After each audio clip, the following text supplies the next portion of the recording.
क्या करेंगे? नेट कर दो बजाने। धन्यवाद मित्रों। विज्ञान भैरव तंत्र पार्ट 4। और आज हम हैं 128वें दिन में और पेज नंबर है 304।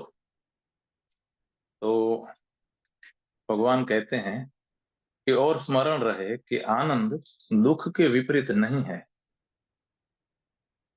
ऐसा मत समझो कि जब तुम्हें आनंद उपलब्ध होगा तो फिर दुख तुम्हारे पास नहीं आएगा।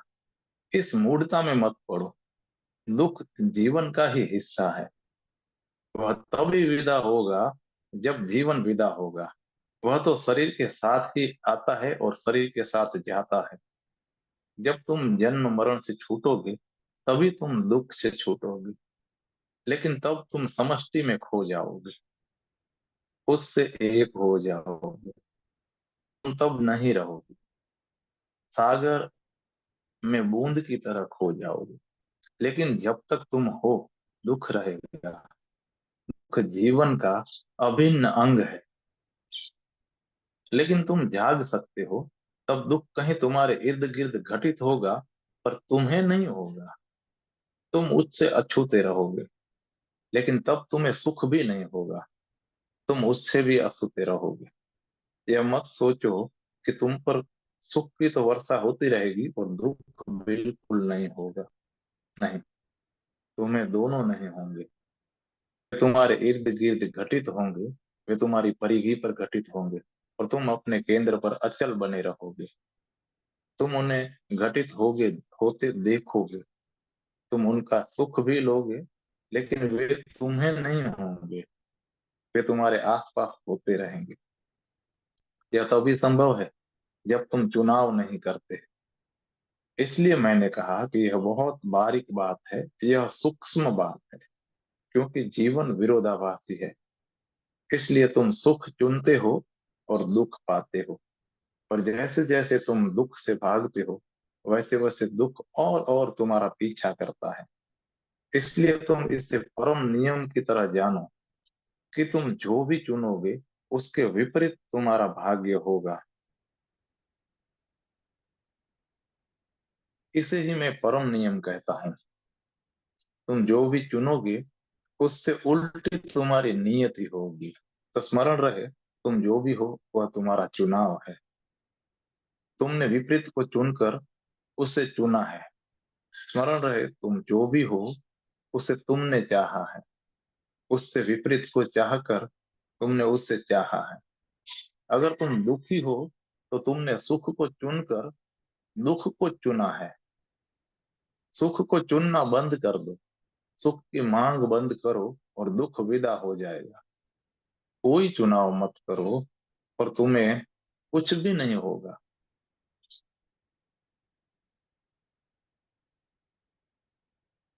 और इस जगत में तुम्हारे अतिरिक्त सब कुछ प्रवाह है। इस बात को अच्छे से समझ लेना है। अस्तित्व में केवल तुम सनातन हो, से सब प्रवाह है, सब क्षण भंगुर है। केवल तुम शाश्वत हो और कुछ नहीं। तुम्हारा बोध नहीं बदलता है, बोध नित्य है। दुख आता है, तुम उसके साक्षी हो। सुख आता है, तुम उसके साक्षी हो। कुछ भी नहीं आता है, तुम उसके भी साक्षी हो। सब आता है, जाता है, केवल साक्षी अचल है। केवल साक्षी सदा है, और वह साक्षी तुम हो। तुम कभी बच्चे थे, या उससे भी पीछे जाना चाहो तो तुम कभी एक अणु थे। माँ के गर्भ में एक सूक्ष्म कोष्ठ थे, जिसे स्थूल आंखों से देखा भी नहीं जा सकता है। तुम उसकी कल्पना भी नहीं कर सकते। अगर वह कोष्ठ तुम्हारे सामने आए तो तुम नहीं पहचान पाओगे कि कभी तुम वही थे। फिर तुम बच्चे थे, फिर तुम जवान हुए, और अब बूढ़े हो और मृत्यु शैया पर पड़े हो। इस बीच कितनी कितनी घटनाएं घट गई। तुम्हारा पूरा जीवन एक प्रवाह है, एक सरित प्रवाह। दो क्षण भी कोई चीज स्थिर नहीं है। हेराक्लाइटस ने कहा है कि तुम एक नदी में दोबारा नहीं उतर सकते। यह वह जीवन की नदी है। तुम्हें कभी दो समान क्षण नहीं मिलते हैं। जो क्षण बीत गया फिर वह तुम्हारे हाथ आने वाला नहीं है। कुछ भी तो वही का वही नहीं है। इस महाप्रवाह में केवल एक चीज स्थायी है, सदा है, वह है तुम्हारा साक्षी। अगर तुम माँ के पेट में साक्षी रह सकते तो वह साक्षी वही रहता। अगर तुम अपने बचपन में साक्षी रहे होते तो वह साक्षी वही रहता। अगर तुम अपने मृत्यु शैया पर साक्षी रहे हो तो साक्षी की गुणवत्ता वही की वही रहेगी।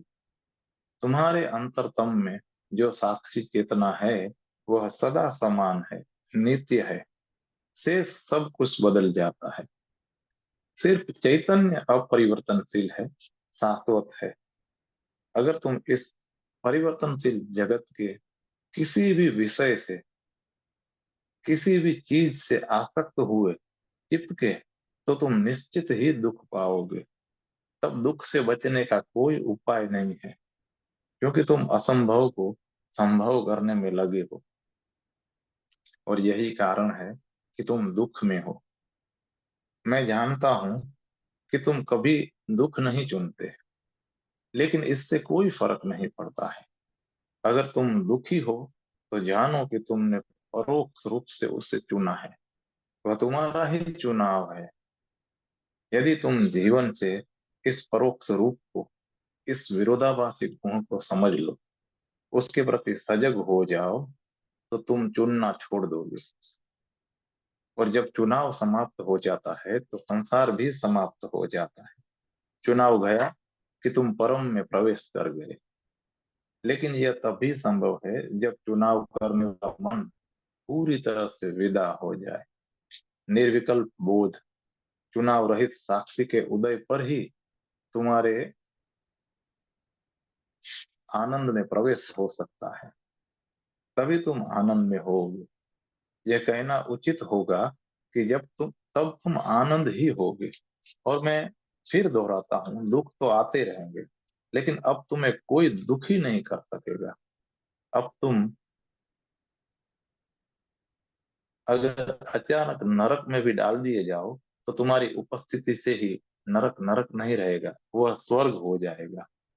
किसी ने सुकरात से पूछा कि मरने के बाद आप कहाँ जाएंगे। तो सुकरात ने कहा कि मुझे पता नहीं है कि स्वर्ग और नर्क है या नहीं, लेकिन मैं उनमें से किसी को भी न चुनूंगा। मैं तो यही प्रार्थना करूंगा कि मैं जहां भी रहूं सजग रहूं, बोधपूर्ण रहूं। फिर चाहे वह स्वर्ग हो या नर्क, उससे कोई फर्क नहीं पड़ता है। क्योंकि अगर तुम पूरी तरह सजग हो, बोधपूर्ण हो, तो नर्क खो जाता है। नरक तुम्हारी बेहोशी की, मूर्छा की दशा का नाम है। और अगर तुम पूरे होश से जीते हो तो वही होश स्वर्ग बन जाता है। स्वर्ग तुम्हारे पूर्ण बोध की दशा का नाम है। सच में स्वर्ग और नर्क कोई भौगोलिक स्थान नहीं है। और मूढ़ता की भाषा में बस सोचते रहो कि जब तुम मरोगे तो परमात्मा तुम्हें तुम्हारे कर्मों के अनुसार स्वर्ग या नर्क भेज देगा। नहीं, तुम अपना स्वर्ग और नर्क अपने साथ लिए चलते हो। तुम जहां भी जाते हो तुम्हारा स्वर्ग या नर्क तुम्हारे साथ जाता है। अगर तुम बेहोश हो तो तुम नर्क में हो, और परमात्मा भी कुछ नहीं कर सकता है। अगर वह तुम्हें अचानक मिल जाए तो वह भी तुम्हें नर्क जैसा मालूम पड़ेगा। अगर तुम अपना नर्क लिए चल रहे हो तो तुम जहां भी हो वहां अपने नर्क को प्रक्षेपित कर लोगे। तुम परमात्मा के सामने भी दुख में होगे, नर्क में होगे। उसका साक्षात्कार मृत्यु जैसा होगा, असहनीय होगा। तुम बेहोश हो जाओगे। तुम्हें जो भी होता है उसका बीज तुम्हारे भीतर है, और चेतना का बीज ही सारे अस्तित्व का बीज है। तो स्मरण रहे, अगर तुम दुख में हो तो यह तुम्हारा चुनाव है। जाने या अनजाने, प्रत्यक्ष या परोक्ष, तुमने दुख खुद चुना है। यह तुम्हारा चुनाव है। इसके लिए तुम खुद जिम्मेवार हो। कोई दूसरा व्यक्ति तुम्हारे दुख के लिए जिम्मेवार नहीं है। लेकिन तुम्हारे मन में, तुम्हारे भ्रांत मन में सब कुछ उलट पुलट हो गया है। तुम उल्टी खोपड़ी हो। अगर तुम दुखी हो तो तुम सोचते हो कि तुम दूसरे के कारण दुखी हो, दूसरा तुम्हें दुखी कर रहा है। हकीकत यह है कि तुम अपने कारण दुखी हो, कोई दूसरा तुम्हें दुखी नहीं कर सकता, यह असंभव है। और अगर कोई दूसरा तुम्हें दुखी कर देता है तो वह भी तुम्हारा चुनाव है कि तुम उसके हाथों दुख पाओ। तुमने ही उस व्यक्ति को अपने दुख का माध्यम बनाया है। वह व्यक्ति तुम्हें किसी भांति का दुख देगा यह भी तुमने ही चुना है। दूसरा तुम्हें दूसरा तुम्हें कभी दुखी नहीं कर सकता है। तुम्हारा दुख सर्वथा तुम्हारा अपना ही चुनाव है।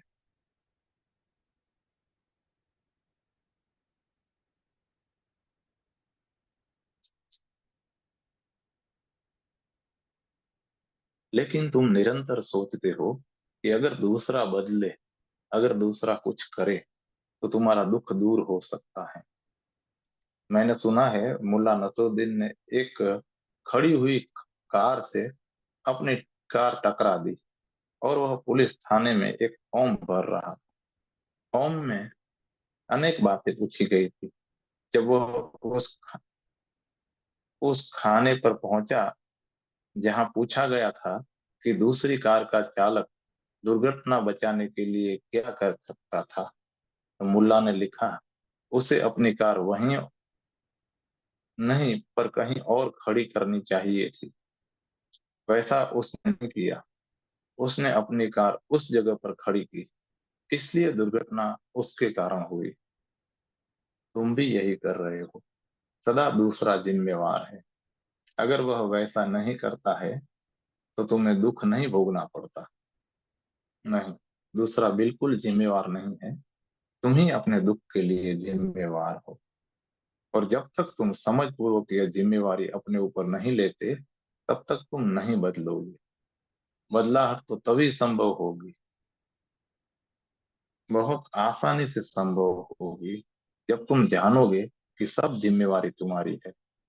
अगर तुम दुखी हो तो यह तुम्हारा चुनाव है। कर्म का सिद्धांत यही है कि जो कुछ भी होता है, दुख सुख नर्क स्वर्ग जो भी होता है, उसके लिए पूरी तरह से तुम जिम्मेवार हो। कर्म का सिद्धांत यही है, पूरी जिम्मेवारी तुम्हारी है। लेकिन डरो मत, चिंतित मत हो, क्योंकि यदि पूरी जिम्मेदारी तुम्हारी है तो तुम यह समझ पूर्वक स्वीकार करते हो और अचानक तुम्हारे लिए स्वतंत्रता का द्वार खुल जाता है। क्योंकि अगर तुम्हें तुम्हारे दुख का कारण पता हो तो तुम उसे बदल सकते हो। यदि दूसरे लोग कारण हैं तो बदलाहट का कोई उपाय नहीं है, तब तुम कैसे बदल सकते हो? तब तो तुम्हें तब तक दुख में रहना पड़ेगा जब तक सारा संसार न बदले। और क्योंकि दूसरों को बदलने का कोई उपाय नहीं है, इसलिए तुम्हें सदा दुख में ही रहना पड़ेगा। लेकिन हम ऐसे निराश लोग हैं कि कर्म जैसे सुंदर सिद्धांत की व्याख्या भी इस भांति करते हैं कि वह हमें मुक्त करने की बजाय और भी बंधन में जकड़ता जाता है।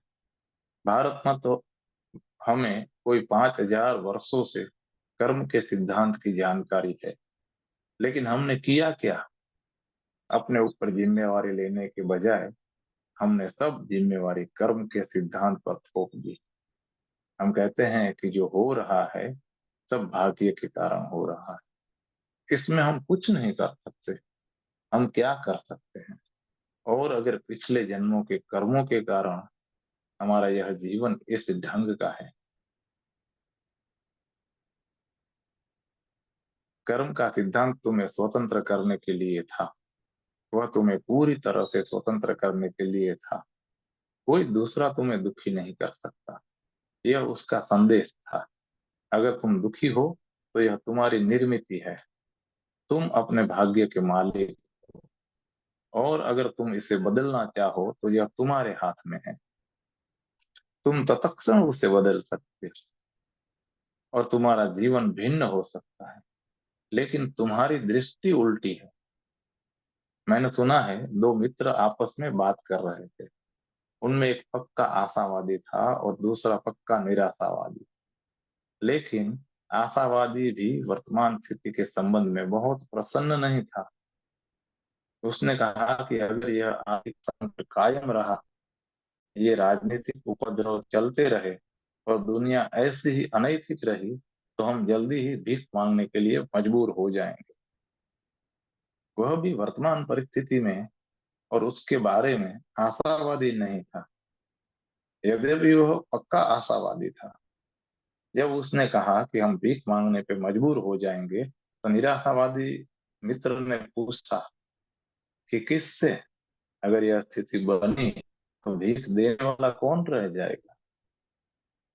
अब यहाँ तुम्हारा जो मन है वह इतना रुग्ण है कि तुम उसे ही सब चीजों पे आरोपित कर देते हो। तुम प्रत्येक सिद्धांत और देशना का गुणधर्म बदल देते हो। तुम बहुत आसानी से बुद्धों और कृष्णों को पराजित कर देते हो, क्योंकि तुम्हारा मन प्रत्येक चीज को अपने रंग में रंग देता है, अपने ही जैसा बना देता है। तो नहीं, तुम जो भी हो, जिस भी स्थिति में हो, तुम स्वयं के लिए 100% जिम्मेवार हो।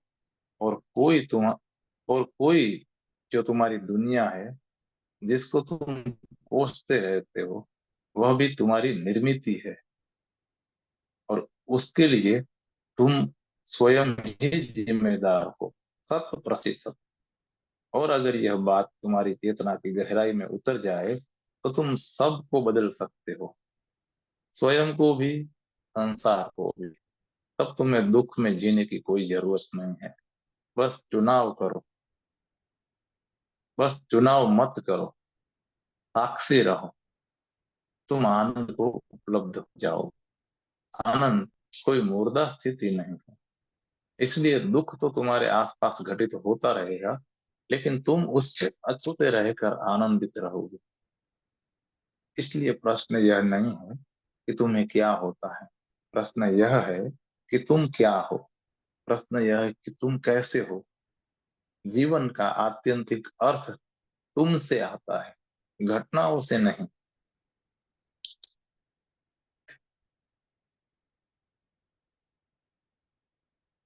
दूसरा प्रश्न है, भगवान, कल रात आपने ऊब के बोरियत के संबंध में चर्चा की, लेकिन हम एक प्रबुद्ध समाज की आशा कैसे कर सकते हैं, जबकि समाज को चलाने के लिए अधिकतर लोगों को पुनरुक्तिपूर्ण, उबाऊ और निराशाजनक, निरस काम करने जरूरी हैं।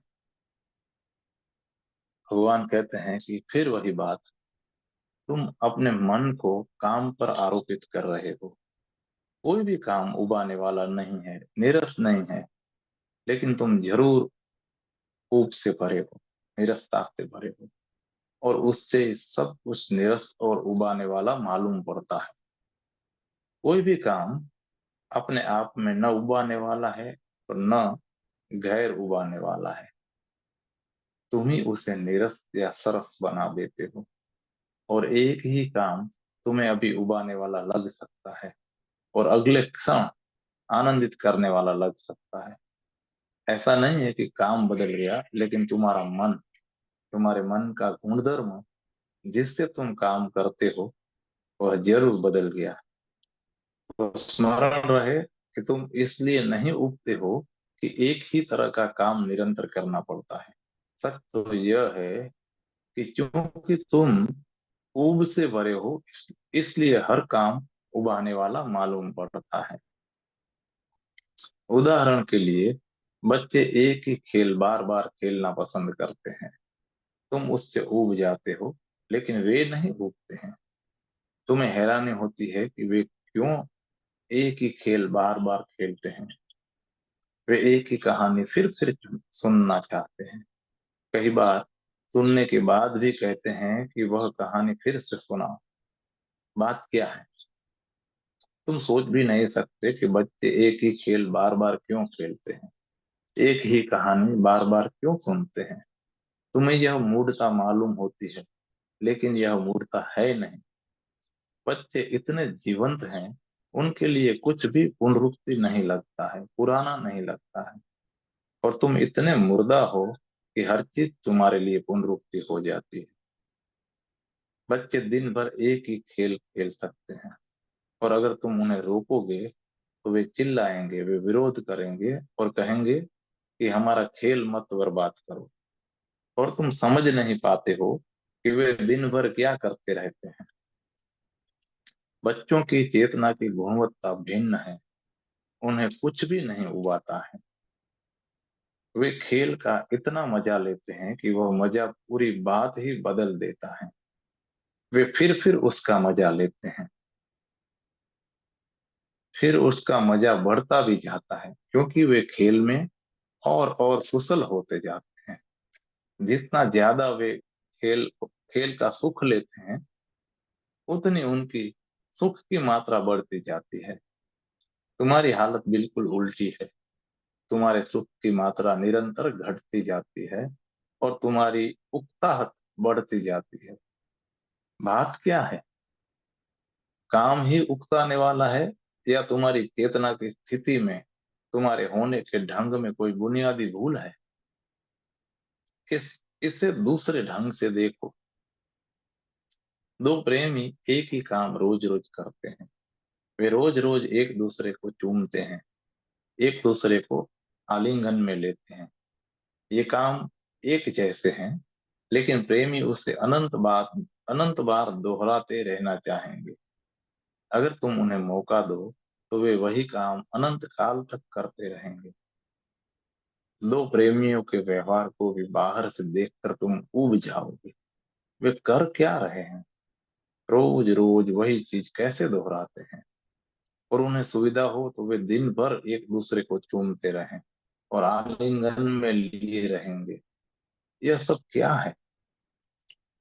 प्रेमी फिर से बच्चे हो गए हैं, इसलिए प्रेम इतना निर्दोष है। वह तुम्हें फिर से बच्चा बना देता है, बच्चे जैसा निर्दोष। प्रेमी होकर तुम फिर खेलने लगे, खेल में मजा लेने लगे। तुमने प्रौढ़ता की सारी मूढ़ता उठाकर अलग रख दी। अब तुम एक दूसरे के शरीर से खेलते हो, और उसमें कुछ भी पुनरुक्ति जैसा नहीं लगता है। प्रत्येक चुंबन नया और अनूठा मालूम पड़ता है। न पहले कभी ऐसा था, और आगे कभी ऐसा होगा। प्रेम के प्रत्येक क्षण का अपना अलग अस्तित्व है, वह कभी दोहराता नहीं है। यही वजह है कि तुम उसका इतना रस ले पाते हो। अर्थशास्त्र का घटते प्रभाव का नियम यहाँ नहीं लागू होता है। प्रेम में घटते प्रभाव जैसा कोई नियम नहीं है, बल्कि बढ़ते प्रभाव का नियम प्रेम में लागू होता है। तुम जितना ज्यादा प्रेम करते हो, उतना रस बढ़ता ही जाता है। इसलिए अर्थशास्त्री प्रेम को नहीं समझ पाते हैं, न गणितज्ञ समझ पाते हैं। जो लोग भी हिसाब किताब में निपुण हैं, वे प्रेम को नहीं समझ पाते हैं, क्योंकि प्रेम बेबूझ है।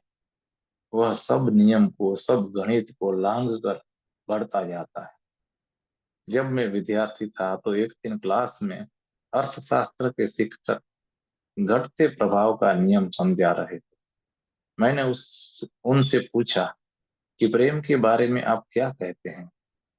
प्रेम तो बढ़ता जाता है। वे बेचैन हो गए और उन्होंने मुझे क्लास से बाहर जाने को कहा, और कहा कि तुम अर्थशास्त्र नहीं समझ सकते। घटते प्रभाव का नियम तो जागतिक नियम है। मैंने उनसे कहा कि इसे जागतिक मत कहिए। फिर प्रेम का क्या होगा? हमें लगेगा कि प्रेमी एक ही चीज बार बार कैसे करते हैं, लेकिन उन्हें ऐसा नहीं लगता। लेकिन किसी वेश्या के लिए वही काम उबाऊ हो जाते हैं। वहां अर्थशास्त्र का नियम फिर लागू हो जाएगा, क्योंकि वेश्या प्रेम नहीं करती, शरीर का व्यापार करती। अगर तुम किसी वेश्या को चूमोगे तो वह उसे निरस और उबाने वाला कृत्य मालूम पड़ेगा, और किसी दिन वह कहेगी कि यह बेहुदा कृत्य है। मैं दिन भर चुंबन देते देते थक गई हूँ, अब बर्दाश्त नहीं होता। उसके लिए यह जरूर पुनरुक्तिपूर्ण और उबाने वाला कृत्य है। मैं तुम्हें सिर्फ भेद स्पष्ट कर रहा हूँ। कि प्रेमी के लिए चुंबन उबाने वाला नहीं होता है, जबकि वेश्या के लिए होता है। असल में कोई कृत्य निरस्त नहीं है, उबाने वाला नहीं है। यह मन पर निर्भर है कि तुम उसे कैसे लेते हो। तुम जो भी करते हो, अगर तुम उसे प्रेम पूर्वक करते हो तो वह पुनरुक्ति नहीं रह जाता है। अगर तुम प्रेम से कुछ भी करते हो तो कभी ऊब नहीं होगी। लेकिन तुम प्रेम से नहीं करते हो। मैं रोज रोज तुमसे बोलता हूँ, मैं अनंत काल तक बोल सकता हूँ, लेकिन मैं प्रेम से बोलता हूँ, प्रेम के लिए बोलता हूँ। इसलिए मेरे लिए वह कतई निरस नहीं है। मैं अनंत काल तक तुमसे बोलता रह सकता हूँ। तुमसे बात करना, तुम्हारे हृदय से गुफ्तगू करना मुझे प्रीतिकर है। यह मेरे लिए प्रेम का कृत्य है। इसलिए मेरे लिए यह पुनरुक्तिपूर्ण नहीं है, अन्यथा मैं कब का उब गया होता। मैंने सुना है एक बच्चा अपने माँ बाप के साथ एक रविवार को चर्च गया और वह लगातार 3 रविवारों तक चर्च जाता रहा। तीसरे रविवार को उसने अपने पिता से पूछा, क्या परमात्मा उगता नहीं है? वही वही लोग हर रविवार को यहाँ आते हैं। बार बार वही वही चेहरे देखकर जरूर उब गया होगा, लेकिन परमात्मा उबा नहीं है। पूरा अस्तित्व, पूरी सृष्टि निरंतर दोहरती रहती है, जो हमें पुनरुक्ति जैसी लगती है। लेकिन यदि कोई सृष्टा है, कोई परमात्मा है, तो वह उबा नहीं है, अन्यथा उसने कब की सृष्टि की रचना बंद कर दी होती। वह कह सकता है कि बहुत हुआ, इति श्री, लेकिन स्पष्ट है कि वह उबा नहीं है। क्यों? वह प्रेम करता है। वह अपनी पूरी सृष्टि को प्रेम करता है, और जो भी है, जो भी होता है, वह उसका प्रेम है। वह सृष्टा है, श्रमिक नहीं, मजदूर नहीं। वह सर्जक है, सृजन उसका प्रेम है। पिकासो भी नहीं उगता है, क्योंकि वह सर्जक है।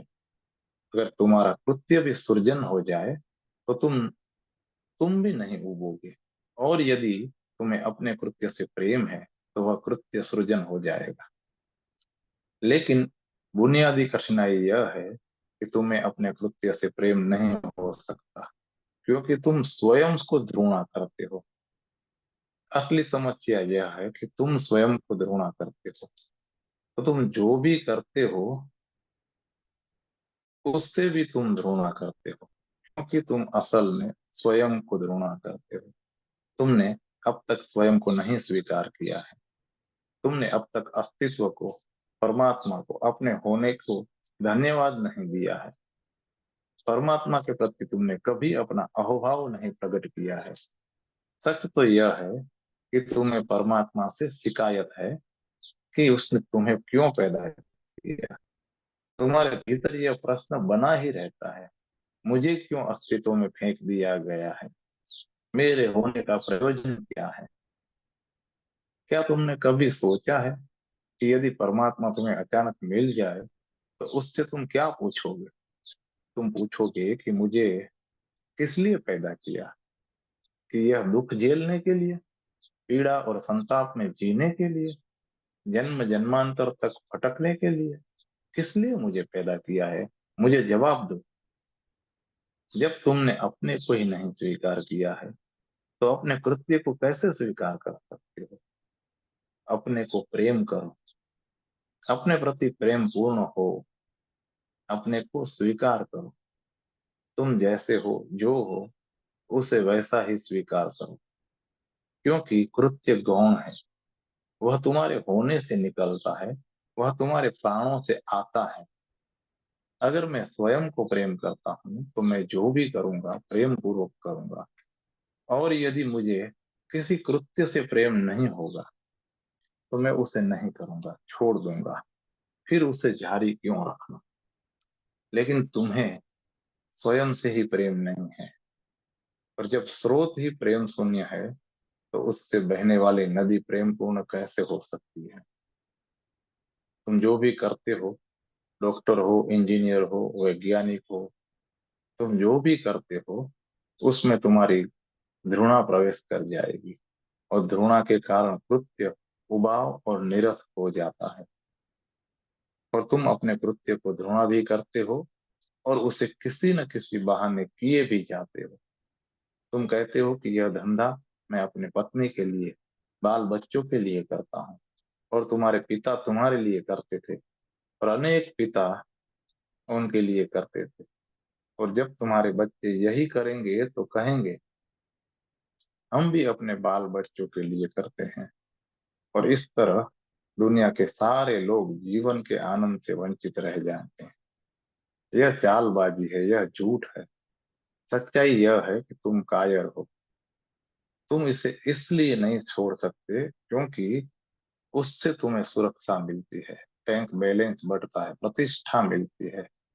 क्योंकि तुम कायर हो, तुम इसे छोड़ नहीं सकते, और न वह कर सकते हो जो तुम करना चाहते हो। और फिर तुम सब जिम्मेवारी अपने बच्चों की, पत्नी के, परिवार के कंधों पर डालते रहते हो।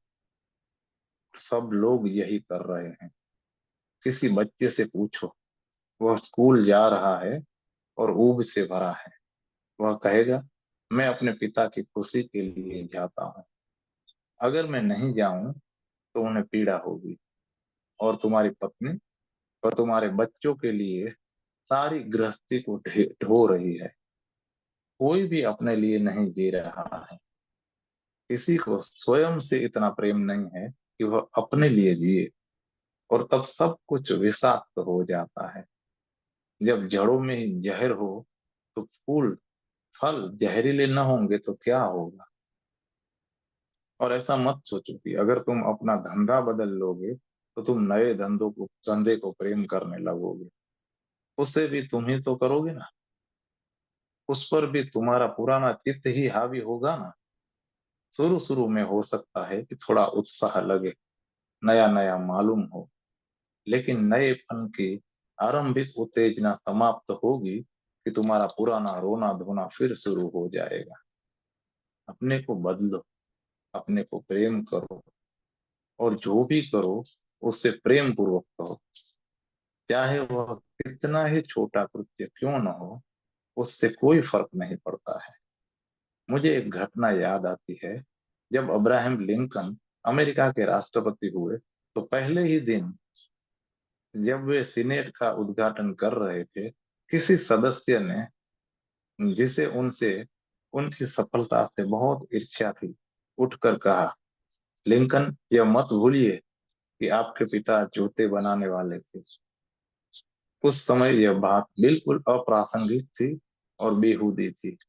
लेकिन जिस व्यक्ति ने कहा था, उसने यह भी कहा कि आपके पिता जूते बनाने वाले थे और मेरे परिवार के लिए जूता बनाया करते थे। उन्हें मत भूल जाना। निश्चित ही यह बात इब्राहिम लिंकन को अपमानित करने के लिए कही गई थी, और सेनेट के सभी सदस्य हंस पड़े, क्योंकि सभी के मन में ईर्ष्या थी। प्रत्येक सदस्य सोचता था कि यह कुर्सी उसकी है, जिसे लिंकन ने उनसे छीन ली है। अजीब बात है कि प्रत्येक व्यक्ति यही समझता है कि दूसरे सारे लोग चालाकी से ही सफल होते हैं, सिर्फ मैं अपवाद हूँ। इस भांति हम दूसरों की सफलता को झेले रहते हैं कि वह चालाकी से हासिल की गई है। इस भांति हम अपने को सांत्वना दे लेते हैं। तो सारी सेनेट हंस पड़ी। लेकिन उत्तर में अब्राहम लिंकन ने जो बात कही वह अद्भुत रूप से सुंदर है। उसने कहा कि इस अवसर पर आपने मुझे मेरे पिताजी की याद दिलाकर बहुत अच्छा किया। मुझे पता है कि मेरे पिता जूते बनाते थे, लेकिन मैंने अपने जीवन में उनके जैसा दूसरा जूता बनाने वाला व्यक्ति नहीं देखा। वे अनूठे थे, वे सर्जक, क्योंकि वे अपने काम को प्रेम करते थे, और मैं अपने को उनके जैसा सफल नहीं समझता हूँ, क्योंकि मुझे इस पद से उतना प्रेम नहीं है जितना मेरे पिता को जूते बनाने से था। जूता बनाना उनका आनंद था। वे जूते बनाकर सुखी थे। मैं इस पद पर कभी उतना आनंदित नहीं होऊंगा जितने आनंदित वे जूते बनाकर थे। फिर एक क्षण रुक कर लिंकन ने कहा, लेकिन आपने इस क्षण उन्हें कैसे याद किया? मैं भली भांति जानता हूं कि मेरे पिता आपके परिवार के लिए जूते बनाते थे, लेकिन किसी ने कभी कोई शिकायत नहीं की। तो मैं समझता हूं कि जूते ठीक ही थे।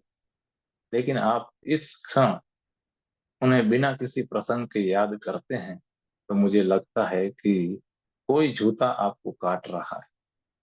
मैं उनका बेटा हूं, मैं उसे सुधार सकता हूं। अगर तुम्हें स्वयं से और अपने काम से प्रेम है, तो तुम और ही माहौल में जीते हो। उस माहौल में कुछ भी पुनरुक्त नहीं होता है।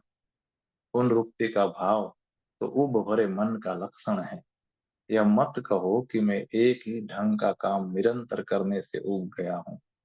सच तो यह है कि तुम उबे हुए हो, इसलिए काम दोहराते रहने वाले प्रतीत होते हो। तुम उबे हुए मन से जो भी काम करोगे, वह ऐसा ही मालूम पड़ेगा। कसूर काम का नहीं है, कसूर तुम्हारे मन का है।